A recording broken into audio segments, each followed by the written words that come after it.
这碗羊杂汤可太棒了，不虚此行。觉得这才是一碗灵魂的羊杂汤。好了，这是嘴头碎的何老师。其实我找了一特别有意思的店，就是在宋庄这儿，老板一人一大叔看起来特别可爱，你知道吗？然后但是这里边特有意思，全是画，就特别符合这个宋庄的这个气质，是吧？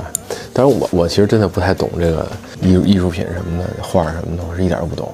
甭管咱上学的时候，还是咱旅游的时候，也学人家上美术馆啊，什么大不了颠美术馆、大不了颠博物馆，看那些画什么的，那也就是瞎看，是吧？那包括这会儿上卢浮宫看各种各样的那种画，也是假模假式的，你知道吧？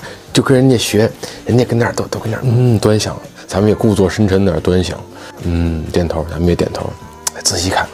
more details to figure out 是吧？没有啊，操，其实根本就没有。内心想，操，这帮孙子干嘛呢？我操，平常也看，但是就是说，咱确实不太懂。你说这东西是吧？就是值多少钱什么的也不，怎么传不远？不是，今天主要为了吃这碗能击碎灵魂的羊杂汤，真的可以，真好吃。我这汤就是冲击你的灵魂，就比那个艺术品的冲击力还要，就这个东西呈现出来才是我眼前最完美的艺术品。是吧？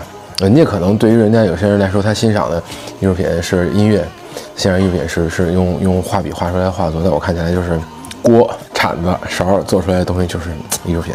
他这店也没别的东西，就是羊汤，还有这个烧饼，他们叫被子是吗？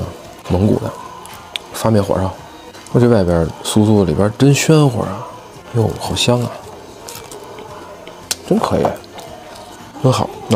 3样，还有奶茶，蒙古奶茶。这老板自己弄的，应该泡在汤里也可以啊。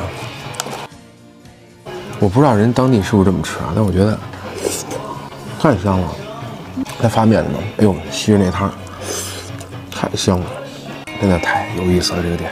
哎，你看这地儿待着特别舒服，我暖和。好嘞，我的奶茶来了，这是啥？这是干这个用的，这是炒米，蒙古奶茶。哎呦，太棒了！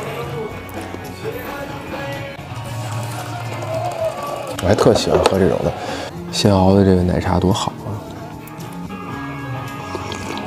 真是自打喝过咸的奶茶之后，蒙古、青海那边都喝咸的嘛，再喝不了甜的，也是另外一道冲击灵魂的那种东西是吧？饮料，太喜欢了。这一大壶才15块钱，而且你看这东西啊，我就再说回来，肺也好啊，肠也好是吧？肚切的细丝儿多好啊，干干净净，你都看得出来。大叔这个真的特别好，太喜欢这店了，真的是。我觉得应该这么搞啊，加点是吧？我感觉这么吃也可以啊。这地儿也真的是值得特意来一趟，就是你甭管你感受这个地儿的这个环境，我跟大叔聊天，就为了这口羊杂，可以，真好，真的好。旁边我看见这个凉皮儿，但是它给把黄瓜跟豆芽卷在里边，凉皮卷儿。我觉得这凉皮卷儿，感觉现在我已经吃完这个之后，我都不想再吃凉皮了。军顿饭你看很简单，很便宜啊，一套羊杂25块钱，你饼还能随便续，然后一个奶茶15块钱，凉皮卷才10来块钱，但是非常冲击我的灵魂。我觉得对我来说就是一次 upgrade 这种升级，你知道吧？味蕾的升级，好吧，跟着何老师请好吧您。